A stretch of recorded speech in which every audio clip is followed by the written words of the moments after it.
but just going back and looking at the films on the steal attempts that Posey was able to cut down, do you look at that and say, this is just a great player who made a great play? Yeah, I look at those as, especially the throw on Hampson. That's the only place it could have been for him to be out. And that was a bang play. I mean, that could have went either way, but obviously called out. But that throw was perfect, and the Tapia throw was also a good throw. So again, like we've been talking about, love the fact that we're putting pressure on teams. They're starting to feel it. Just that Buster made two really good throws yesterday, perfect throws, you can say, in catching parlance. Yes, and that was the next question. The guys that were thrown out, Hampson, Tapia, do you feel you need to say anything like, hey, guys, keep running because can't make every catcher can't make throws like that. Even this one can't. Yeah. You feel like they have it in it. We encourage our base stealers to always be aggressive anyway. So, when they both came back into the dugout, they were encouraged to keep going by teammates, coaches, myself. Yeah. So, that's how we're going to have to play. Oh, y'all hear me? Yes. Hi, buddy.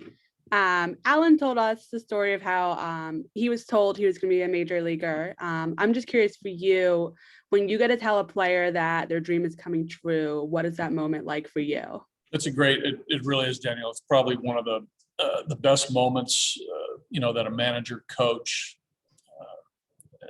whoever's in the room, an executive, maybe potentially at that time, can have, to let that player know that he is now a major league player.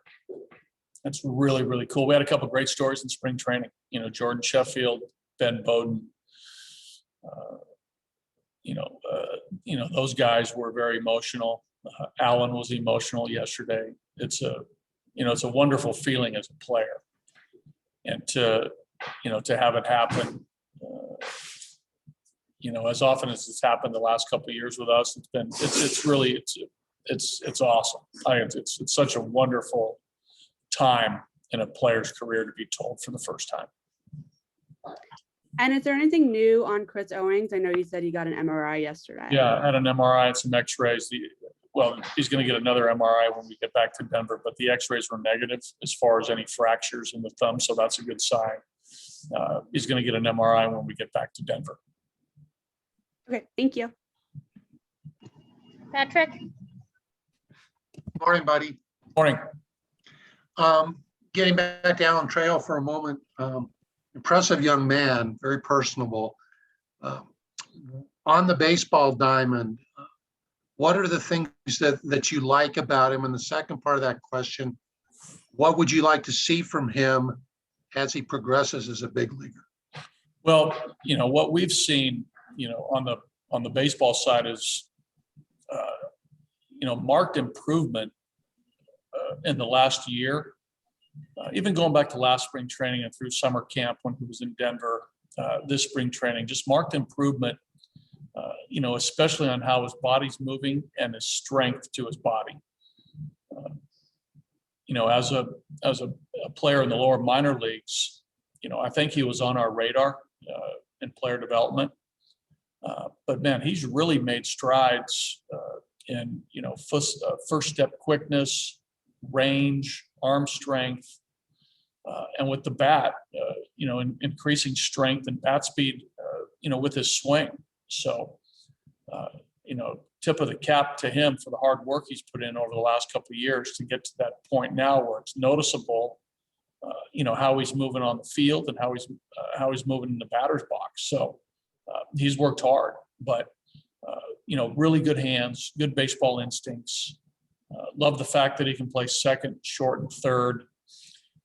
And we saw this spring, the ability to hit the fastball. I mean, he's on the fastball. We saw that yesterday with McGee, couple foul balls and a bullet right to the center fielder. But I think, the all-around play has been impressive for us from, what we saw a couple years ago. And I think moving forward, just to, continue to refine his game. This guy's got great poise. He doesn't scare off. He's shown in spring training games, just, his personality around the guys, that he's very comfortable. Now it's just got to show up between the lines. But, there isn't, much that he needs to really polish on the defensive side. There's always room for practice and get better.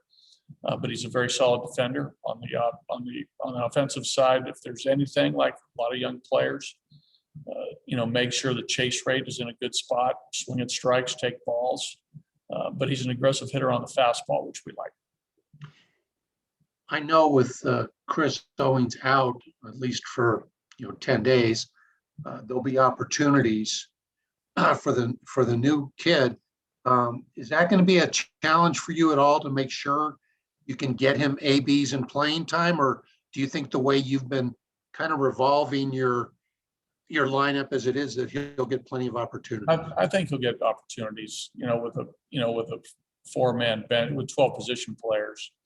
I think that there's going to be time for everybody. I know, Daza, I think, has 9 at bats, which is the least amount of our team. But I can see Trejo, getting starts here and there, just like Daza getting starts here and there. We'll probably, if Trevor needs to sit a game, we'll probably, we'll play Trejo at shortstop and feel very good about that. So, we'll get him in there. Do you think he'll use his influence as a fellow Aztec to prod his manager to get any more at bats? He's already done that, so he's past that stage of, for lack of a better word, sucking up to the manager. We're past that stage, but that's always in the back of my mind, that he came from a good program and he got a great education. Owen, go ahead. Hey, bud. Wanted to ask more about Alan. To have him on the at the alternate site last year, on one level he kind of probably missed a season of AAA that he would have had. But what was the value of having him there? Were you able to see more of him there? And what's the benefit of that experience for a developing player like him? Well, we had the opportunity for those players there in Denver to, play inter-squad games and at least get some semblance of competition, albeit, against their teammates. But, getting in Coors Field, driving to Coors Field every day, playing in that ballpark, on that grass, in that batter's box, with that background. These things are, experience for guys who eventually will come to the big leagues. And, that's the case for all the guys who were there, which is advantageous for them. But we were also able to put our eyes on them, right, as a coaching staff and a front office, again, with all those fellows that were there. It was an opportunity for them to show what they could do in front of all of us, just like, what happens in spring training. But again, I think for the pitchers, it was good to have those guys pitch in altitude. All the pitchers who are at the alt site, position players to get the, again, like I said, the feel for our ballpark, how spacious it is. All those things are, baseball experience. So it was good for all those fellows, and Alan is one of those guys. And my other question is kind of pretty basic, but in terms of the taxi squad, can you describe how you make up the composition of the squad and how you incorporate them with the team when they're with you? Well, yeah, there's 5 guys that travel with each road team, and they accompany the 26 active players. There has to be a catcher on the part of that group. You can fulfill the other spots how you desire. We have a couple pitchers, and we have 2 position players. The group this trip is Rabago, Trejo, Welker, Santos, and Gilbreth were our 5 taxi squad players. So I think teams like to have sort of a balance of both position players and pitchers. If something does arise, an injury or something happens where you have to go outside that group, that's permissible amongst the COVID guidelines that we're under. But, they integrate with us, here in San Francisco. It's a smaller clubhouse, so there's a lot of sort of satellite lockers set up outside the clubhouse.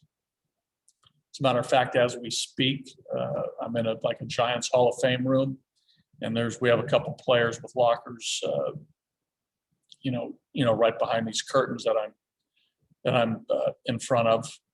So these guys have lockers. They're in and around the clubhouse. They take batting practice with us. They're in the batting cage. They're in meetings. So they're integrated with us.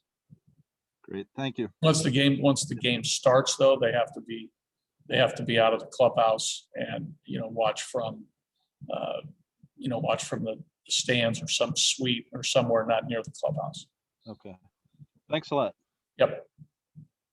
Nick Rope, Yeah, hey buddy, I know that Kyle's there with you on the trip, and he's throwing. The day that he injured his shoulder, he was in a lot of pain, and it was a little scary. Pitchers and shoulder injuries don't mix real well. But the fact that he's even throwing right now and back, I mean, is this making you feel a little bit better? Well, for sure, that's encouraging. I know that Kyle has had a strong desire to come back and join the club to be with our medical team and our team. He's great for our club, just his presence around. And we're all encouraged by the progress that he's made over the last couple of weeks from, where he was that spring training day to where he is now.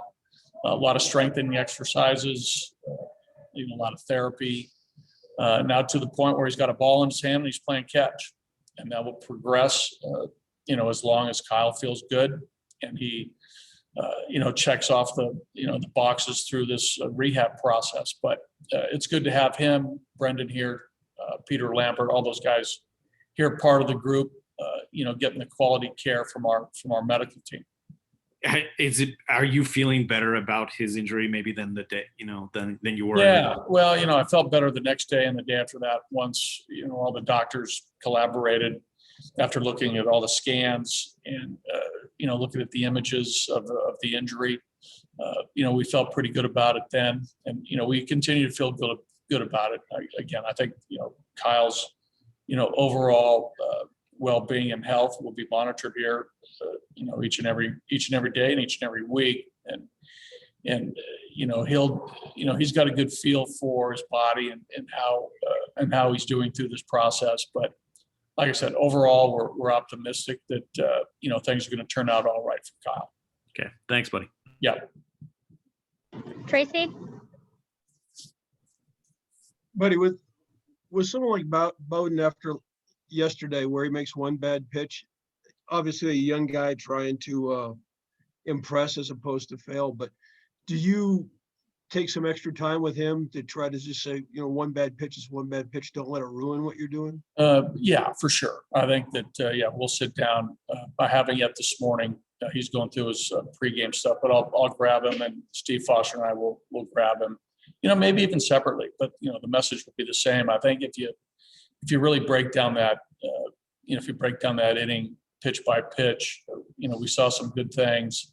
The pitch selection on a couple counts, will bring to his attention based on the type of pitcher he is and the score of the game, especially the at bat to Dickerson to lead off the inning.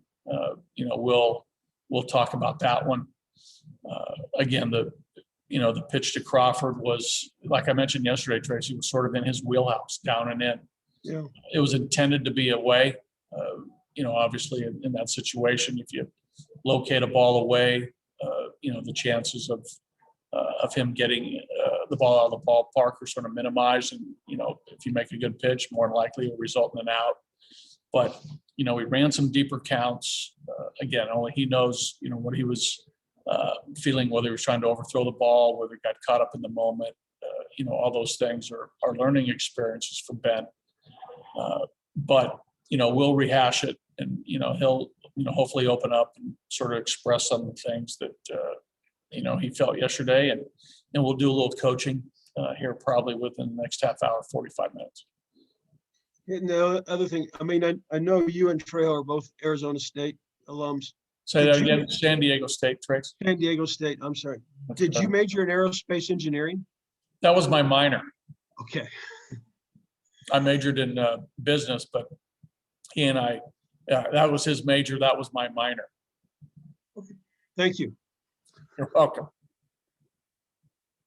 Mark, I wonder if that's pass fail, buddy, as a minor. Hey, on the heels of what Tracy just said, you know, on TV, we love to overreact to things, especially early in the season. So when we talk about the bullpen and the middle innings, relief-wise being of a concern, are we overreacting? You know, time will tell, but again, there's some things that I'm not happy with, you know, with our bullpen. And overall with our pitching staff, I think, you know, we've walked way too many guys, Mark. You know, again, that shouldn't happen at the rate it's happening. You know, we'll try to get a handle on that. You know, we watch every single pitch. We watch the quality of the pitch. You know, and obviously we watch the outcome. But, you know, we're watching things extremely close, you know, all players, both on the offensive side, pitching side, the defensive side. But, you know, there has been some hiccups in a few games out of the bullpen that has cost us. And I've said before, and you guys know this, you know, very rarely do you get what happened the other day with Johnny Cueto going 8 2/3 and then turning over the ball to one relief pitcher. You know, usually in the modern game today, there's usually at least 3 or 4 relief pitchers who come into a game. And teams that win, they usually get steady performances out of those 3 or 4 guys. Is it going to happen every night that, you know, 3 or 4 guys are flawless? Probably not. But guys who come in and maybe get nicked, got to minimize the damage. They can't allow multiple runs to score, especially in the type of games that we've been playing so far. Tight games. We've been in every game. You know, basically 8 out of the 9 games, we've been close, with the exception of the Bauer game when they, you know, took the big lead and we came back with the 4 homers in 1 inning. But you need performance. You need individual performances out of bullpen members to close out a game. And the games we've won, we've had that for the most part. And some of the close games that we've lost, there are a couple guys or one guy has been hit hard. So, you know, that's what we're aware of. We're watching it, we're coaching it, and hopefully, you know, our guys can bounce back and have some, you know, a run of consistent performances where, you know, they put up zeros, or if they do give up a run, it's a, you know, it's a 1 spot and not a 3 spot. Thanks, buddy. I'm sorry, I wanted to circle back because we were talking about Bowden, and I'm fascinated by the coaching opportunities here. Watching that inning, he kind of had a hard time getting some pitches across. You could see his catcher trying to calm him down. It was more than 1 pitch, but how much of this coaching that you guys are going to do is going to be, hey, we're not going away from you. We're going to put you back out there. How important is that? You know, well, you know, you got to use all your bullpen guys. If you don't, you should, you know, send them back to the minors and just go with a, you know, with either a 7 or 6 man bullpen. You got to use your entire bullpen. But again, if you break down that inning, you know, first 2 pitches to Dickerson were strikes, good fastballs, wasted a foul. I'm not gonna. If you want me to go through every single pitch, I will. But again, I thought that there was a couple counts where I didn't think he went with his best stuff, and I'll relay that to him. I thought he threw a good change up to Longoria to get the pop up. You know, Crawford. You know, again, another full count pitch. You know, threw a good fastball on 3-1 for a foul ball and missed his spot on 3-2. And the Flores at bat, you know, he, you know, didn't, you know, made, you know, threw a good first pitch strike there, and then, you know, didn't get back in the zone with a couple change ups. That sort of hurt him, fell behind the count there and threw a fastball, you know, down below the zone. But again, I'm sure he'd like to have a couple pitches back. for sure. But as far as, the length of this season and the amount of pitchers we're going to need, we figured Penn's going to be part of that group. He's going to be part of that group that helps us win. And he's going in his first couple games. It's been a great learning experience for him. There's been some bumps in the road for sure. Yesterday was a big one. He took that hard. I don't know whether you guys talked to him or not, but he took that hard. He cares a great deal about, this team. He's an original drafted player. He's invested in the organization. He'll learn from this. Yeah, I guess that was more the point, that for you guys to get to where you need to go, he's one of the guys you need here to develop at the major league level. Well, we need them all. I think that he has the ability, I think, to be a productive member of the bullpen. And there's still some things he has to clean up, right? But there's a lot of things in place for him to be successful. And last one, I just wanted to make sure, were you really an aerospace engineering minor at San Diego State? Thomas, you doubt me on that one? I don't know. I mean, baseball keeps you busy and business keeps you busy. Yeah? Thomas, I know you're gullible at times, but I was not.